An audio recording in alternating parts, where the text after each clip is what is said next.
I got so much motherfucking design on right now. Break it down, bring it back, make it clap. I got 3 old thoughts, new guap, where that thing, bitches on my line, and you know. Perdagangan internasional. Pengertian perdagangan internasional adalah proses tukar-menukar barang antar dua negara atau lobby untuk mendapatkan laba. Perdagangan internasional dibagi menjadi dua, yaitu ada ekspor dan impor. Ekspor adalah aktivitas menjual produk, barang atau jasa ke luar negeri, sedangkan impor adalah aktivitas membeli produk, barang atau jasa dari luar negeri. Manfaat perdagangan internasional. 1. Memperoleh barang atau produk yang tidak dapat diproduksi oleh negara sendiri. Salah satu manfaat perdagangan internasional adalah bisa memperoleh barang atau produk yang tidak dapat diproduksi oleh negara sendiri. 2. Memperluas lapangan kerja. Manfaat perdagangan internasional adalah bisa memperluas lapangan kerja. Apabila pasar luar negeri semakin meluas, maka produksi barang dan jasa yang dihasilkan juga akan semakin bertambah. Yang ketiga, transfer teknologi modern. Manfaat lain dari perdagangan internasional adalah suatu negara dapat memperoleh kesempatan untuk mempelajari teknik produksi dan manajemen yang lebih modern dari negara lain. Faktor penghambat perdagangan internasional. Yang pertama yaitu rendahnya kualitas SDM. Jika suatu negara kaya akan hasil alam namun tidak memiliki SDM yang memadai untuk mengolahnya, maka produk yang dihasilkan juga akan bernilai rendah. Hal itu tentu akan berdampak pada nilai jual hingga sulit bersaing dengan produk serupa yang diproduksi negara lain. Yang kedua yaitu perbedaan nilai mata uang. Misalnya Indonesia mengekspor produk kelapa dan turunannya ke Belanda, maka Indonesia hanya ingin memproduksi dibayar dalam rupiah. Dalam hal ini umumnya kedua negara menggunakan mata uang asing lain yang biasa digunakan sebagai pembayaran internasional seperti dolar atau euro. Yang ketiga yaitu birokrasi yang bertele-tele. Setiap kegiatan ekspor dan impor harus melalui birokrasi pemerintahan. Semakin pelik sistem birokrasi, maka semakin lama waktu yang dipergunakan untuk melakukan kegiatan ekspor dan impor. Sebagai imbasnya, kepercayaan penjual dan pembeli akan menurun hingga menghambat aktivitas perdagangan. Kebijakan perdagangan internasional. 1. Diskriminasi harga. Apa sih yang dimaksud dengan diskriminasi harga? Diskriminasi harga adalah penetapan harga barang yang berbeda untuk masing-masing negara. 2. Dumping. Kamu sudah pernah mendengar istilah dumping? Dumping adalah penetapan harga barang yang diekspor lebih murah dibanding harga jual di dalam negeri. Ada kondisi tertentu yang harus kamu perhatikan jika ingin menerapkan kebijakan dumping. 3. Tarif. Sesuai dengan namanya, kebijakan tarif adalah penerapan tarif tinggi untuk impor barang-barang tertentu. Kebijakan tarif ini diharapkan bisa membantu barang produksi dalam negeri meningkatkan daya saingnya di pasar, sehingga konsumen tidak hanya membeli barang impor saja. Faktor pendukung perdagangan internasional. 1. Perbedaan sumber daya alam. Setiap negara memiliki sumber daya alam yang berbeda. Indonesia memiliki banyak sumber daya alam, antara lain kayu, minyak, bumi, batu bara, timah, dan karet, tetapi belum memiliki kemampuan yang memadai untuk mengolahnya. Hal ini mendorong Indonesia untuk mengekspor bahan mentah atau bahan baku ke negara lain untuk diolah. Perbedaan penguasaan teknologi. Penguasaan teknologi yang tidak merata antar tiap negara menyebabkan terjadinya perdagangan internasional. Negara dengan teknologi maju mampu menjual barang dengan harga murah kepada negara yang memiliki teknologi sederhana.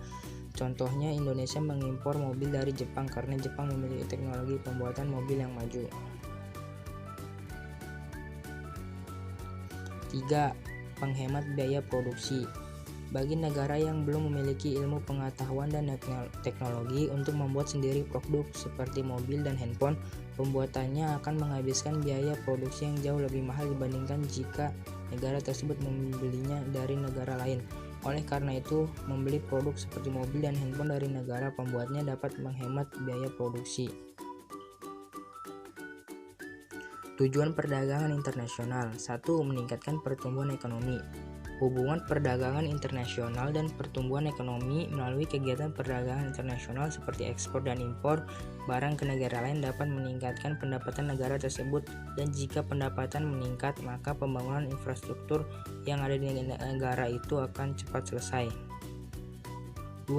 Menyehatkan neraca pembayaran. Tujuan membantu mengatur ekspor dan impor, membantu pemerintah dan para pakar untuk memperkirakan kondisi bisnis serta perekonomian negara, memantau semua transaksi internasional agar diketahui kondisi keuangan suatu negara.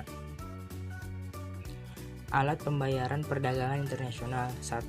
Uang tunai. Pembayaran uang tunai perlu dilakukan jika eksportir dan importir belum saling kenal secara baik, karena bisa membangun kepercayaan antara eksportir dan importir. Pembayaran tunai yang dilakukan importir bisa menggunakan mata uang dari eksportir. Letter of credit. Di dalam perdagangan internasional, importir dapat mengajukan peminjaman pada bank, dan jika bank setuju dengan permohonan yang dilakukan importir, maka akan dikeluarkan letter of credit. Dengan demikian, letter of credit bisa dikatakan sebagai alat pengganti kredit dan jaminan pembayaran bagi eksportir. 3. Pembayaran wesel. Sebenarnya melakukan transaksi pembayaran menggunakan wesel sudah lama dilakukan. Kemudahan dari penggunaan wesel adalah bisa melakukan pembayaran di dalam atau luar negeri dengan mudah, dan ketika sudah memilih wesel sebagai alat pembayaran, maka penerima uang atau pengirim uang tidak perlu menggunakan rekening atau bank. Neraca pembayaran perdagangan internasional. 1. Pengertian. Neraca pembayaran adalah suatu catatan sistematis mengenai transaksi yang terjadi antara negara satu dengan negara lainnya. 2. Tujuan. A. Memberikan informasi posisi negara dalam perdagangan internasional. B. Pedoman pemerintah dalam melaksanakan kebijakan moneter dan fiskal. C. Mengetahui informasi keuangan negara dalam perdagangan internasional. 3. Komponen. A. Neraca perdagangan. Neraca perdagangan adalah sebuah data yang berhubungan dengan perbandingan nilai ekspor dengan nilai impor suatu negara yang terjadi dalam suatu periode.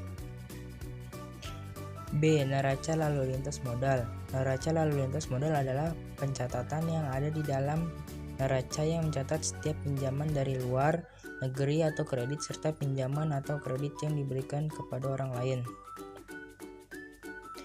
C. Neraca lalu lintas moneter. Neraca lalu lintas moneter adalah pencatatan yang ada di dalam neraca yang mencatat tentang perubahan atau pertumbuhan cadangan devisa pada suatu negara.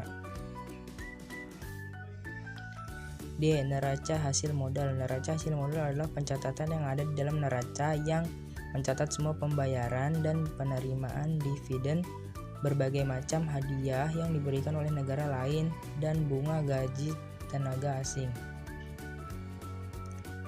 E. Neraca jasa. Neraca jasa adalah pencatatan yang ada di dalam neraca yang mencatat transaksi jasa yang dilakukan suatu negara dan diterima oleh negara lain dalam satu periode.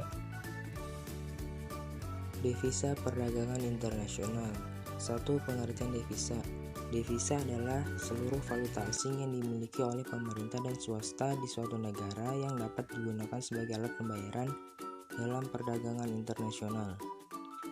2. Fungsi devisa. Pada dasarnya devisa negara adalah alat pembayaran internasional atau transaksi perdagangan internasional. Perdagangan tersebut biasanya berupa ekspor dan impor. 3. Jenis devisa. A. Jenis devisa berdasarkan sumbernya. 1. Devisa kredit. Devisa kredit adalah devisa yang berasal dari penanaman modal asing, utang, dan tabungan luar negeri. 2. Devisa umum. Devisa umum adalah devisa yang dapat diperoleh tanpa adanya kewajiban untuk mengembalikannya. B. Jenis devisa berdasarkan wujudnya. 1. Devisa kartal. Devisa kartal adalah devisa yang berwujud uang logam dan uang kertas. 2. Devisa giral. Devisa giral adalah devisa yang berwujud surat-surat berharga, misalnya wesel, cek, cek perjalanan, traveler, cekui, IMO International Money Order, dan lain-lain. Itulah beberapa penjelasan mengenai perdagangan internasional. Kurang lebihnya mohon maaf. Wassalamualaikum warahmatullahi wabarakatuh.